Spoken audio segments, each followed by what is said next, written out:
setelah dari Raja Ampat kembali ke Sorong Transit. Dan di sini saya menemukan banyak keramahan orang-orang Sorong. Jadi kita jangan takut untuk pergi ke Indonesia Timur, jalan-jalan dan menikmati pemandangan. Di sini saya masih di dalam airportnya, di dalam bandaranya.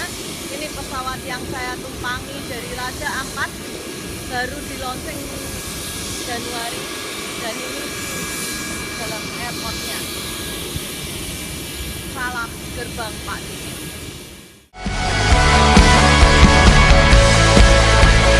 Salam Indonesia Jaya, kembali bersama dengan Dr. Aryani. Saat ini saya di Sorong, dan sebuah pengaturan yang ajaib yang saya bilang dari Tuhan, bahwa saya bisa bertemu dengan Ibu Yakub Minaisir.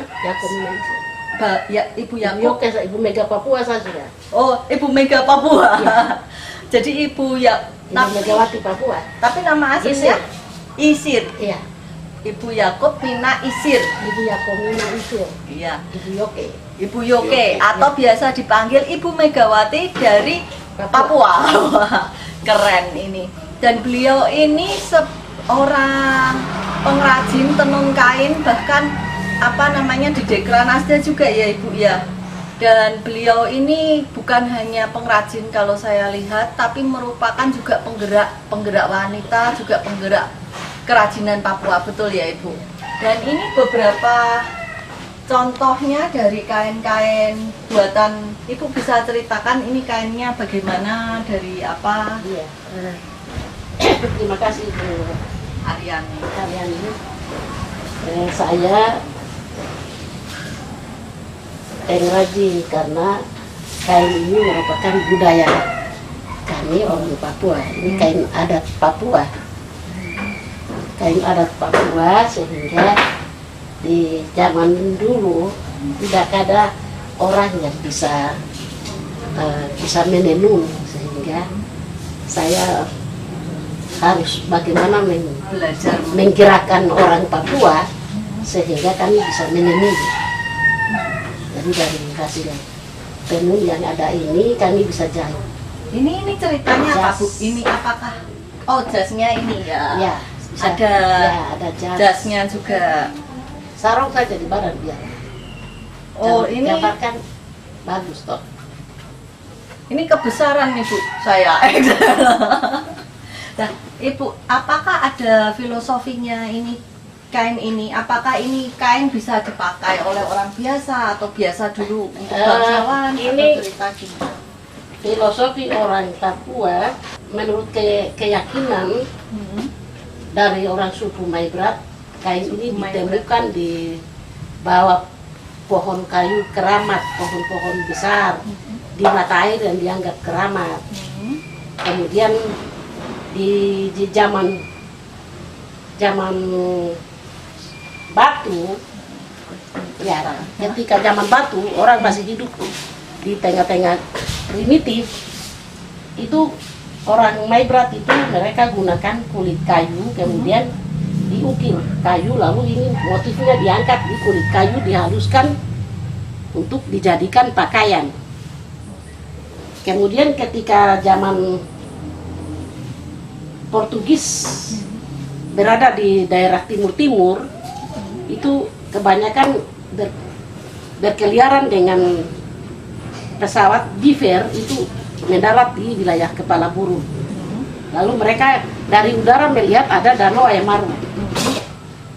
Itu sekitar tahun 1500-an. Ketika mereka menemukan kulit kayu dan kain ini di Ayamaru, lalu mereka juga bawa motif untuk kembali ke timur-timur. Lalu mereka mulai padukan, kemudian kita mulai melihat bahwa ada pengembangan penenunan, itu dia mulai bisa berjalan seimbang. Jadi motif kami ini secara mitasi, ini motif yang diambil dari alam. Menurut keyakinan orang-orang di sini, ini membawa berkat atau rezeki. Oh, filosofinya. Ya, jadi keren ya. Satu lembar kain aja bisa bercerita seperti itu. Jadi sahabat Indonesia, kita tahu bahwa kekayaan negeri kita, kain di bangsa Indonesia itu tidak hanya selembar kain, tapi merupakan sebuah cerita tentang filosofi hidup, tentang kekayaan alam kita, bahkan banyak hal yang bisa diceritakan melalui selembar kain. Kalau ini tadi mesin ya Bu ya? Kalau yang ini manual Kalau ya? ini motifnya dari gelas minum laki-laki Maibra, khusus suku Maibra. Oh. Ini diukir-ukiran bambu. Dari ukiran bambu itu motifnya kita tenun.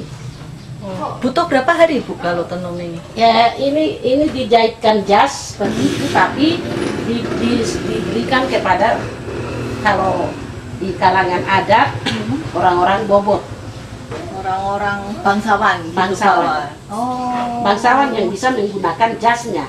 Oh, Kalau kainnya masyarakat biasa itu tidak boleh. di zaman dulu itu dilarang. Oh. Ketika saya mau jahit jas, saya harus izin orang-orang bangsawan, orang-orang Bogor. Yang ini Ya. itu harus izin dulu dan Ya. masih. Karena apa? Karena dilarang. Jadi kami menenun kain itu ada urutan kelas, mulai dari kelas 1 sampai dengan 15. 15. Dengan motif yang berbeda-beda. Oh. Jadi ini yang ke-13. Yang ini yang ke-14. Ini yang kita coba untuk menenun bendera merah putih. NKRI ya Bu ya. Ya. Tetap harus NKRI. Itu yang kita tenun. Kalau yang ini urutan keberapa Ibu? Ya, Kalau ini urutan berapa? Ini 14 ya. 14. Kalau yang ini itu yang ke-13. ini ke-13. Ya. Kalau Ya. urutan ke-1 Kal- ada Bu. Yang urutan ke-1 itu kita tidak bisa jual. Oh, gitu khusus untuk bangsawan sini. Ya, itu untuk orang bangsawan. Oh. Jadi orang Maibrat mengatakan berapa banyak uangmu di bank? Tidak. Oh gitu. Tapi apa nama kainmu? Gitu. Filosofinya Ya. dalam sekali ya sahabat Jadi Indonesia. kain itu ada nama. Nama itu melambangkan keleluhuran seseorang, kepahlawanan seseorang, kepemimpinan seseorang. Berarti yang tidak boleh dipakai umum tuh yang kain tingkat 1 sampai tingkat berapa Bu? Tingkat 1 sampai tingkat 2. Oh 2. Yang ketiga ada Bu? Yang ketiga, kalau yang ini sudah yang ke-5. Oh gitu. Kalau ini kan saya bisa jual bebas. Oh, dari 3 sampai yang keempat, ke-15 bisa dijual. Ada yang saya bisa taruh di bandara itu hanya sebagai pajang saja.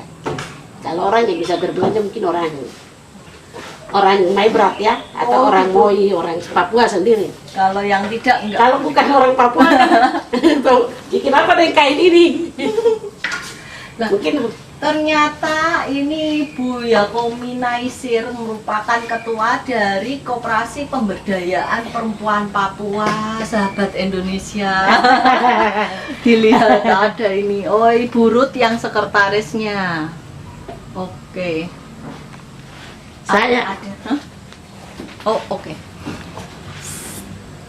Terima kasih banyak Ibu Yakomi Naisir.